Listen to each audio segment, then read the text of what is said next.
नमस्कार, हर दिन की तरह एक बार फिर से आप सभी का स्वागत है स्वदेश 24x7 न्यूज चैनल में और मैं हूं आपके साथ हाजिर शुभम सोनी। बुलेटिन में शुरुआत करेंगे खास खबरों के साथ। खबर ग्वालियर से है। विश्व सिकल सेल जागरूकता दिवस के खास मौके पर राजन अपोलो अस्पताल में सिकल सेल रोग के प्रति जागरूकता बढ़ाने पर विशेष जोर दिया गया।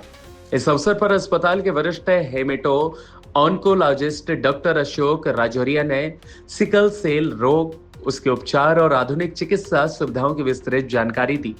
डॉक्टर राजौरिया ने बताया है कि सिकल सेल एक आनुवंशिक रक्त संबंधी बीमारी है जो समय पर पहचान और उचित उपचार नहीं मिलने पर गंभीर रूप भी ले सकती है। उन्होंने कहा कि जागरूकता, नियमित जांच और समय पर उपचार के जरिए इस बीमारी के प्रभाव को काफी हद तक नियंत्रित भी किया जा सकता है। आगे उन्होंने यह भी बताया कि राजन अपोलो अस्पताल में हेमेटो ऑन्कोलॉजी से जुड़ी अत्याधुनिक सुविधाएं उपलब्ध हैं, जहां विशेषज्ञ चिकित्सकों की टीम और आधुनिक तकनीकों की मदद के जरिए मरीजों का सफल उपचार किया जा रहा है। इस दौरान उन्होंने बोन मेरो ट्रांसप्लांट (BMT) की उपयोगिता और सफलता पर भी खासा प्रकाश डाला। डॉक्टर राजौरिया ने कहा कि bone marrow transplant sickle cell रोग के प्रभावी उपचार का भी एक महत्वपूर्ण विकल्प है और अस्पताल में इसकी सफलता दर उत्साहजनक भी रही है। उन्होंने लोगों से सिकल सेल रोग के प्रति जागरूक रहने तथा किसी भी प्रकार के लक्षण दिखाई देने पर तुरंत चिकित्सकीय सलाह लेने की भी अपील की। नमस्कार, मैं doctor Ashok Rajauria, consultant hemato oncologist and BMT physician, RGN Apollo Spectra. मैं आज आप सबको विश्व सिकल सेल एनीमिया दिवस पर कुछ जागरूकता के विषय में जानकारी दूंगा। सिकल सेल एनीमिया एक जेनेटिक आनुवंशिक बीमारी है जो आपके माता पिता से आपके अंदर आती है।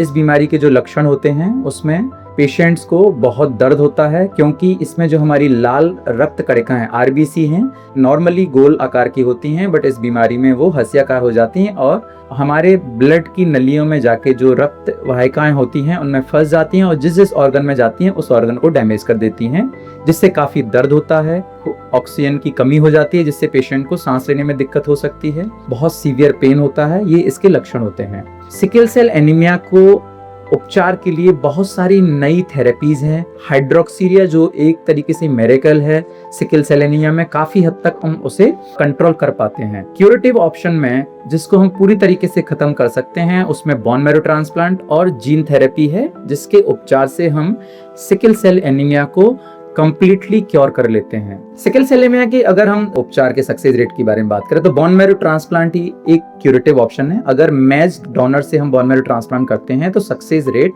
90% से भी ज्यादा होती है, जिससे सारे पेशेंट ठीक हो जाते हैं। सिकल सेल एनीमिया को हम कैसे रोक सकते हैं? तो सिकल सेल एनीमिया को हम सिर्फ अपने, अगर हमारे घर में इतिहास में अगर हमें सिकल सेल एनीमिया की बीमारी है तो शादी के समय हमें सिकल सेल एनीमिया की जांच करनी चाहिए, जिससे अगर हमारा पार्टनर सिकल सेल एनीमिया नहीं होगा तो हमारे आगे फ्यूचर ठीक होगी। और अगर शादी हो जाती है तो गर्भावस्था के दौरान हमें सिकल सेल एनीमिया की अंदर ही पेट के गर्भ में ही बच्चे की जांच करनी चाहिए, जिससे हम सिकल सेल एनीमिया को रोक सकते हैं। धन्यवाद। मैं इस विश्व सिकल सेल दिवस पे यही चाहूंगा कि जागरूक बने, सुरक्षित रहें और हम इस सिकल सेल एनीमिया से सबको ठीक करें। Thank you.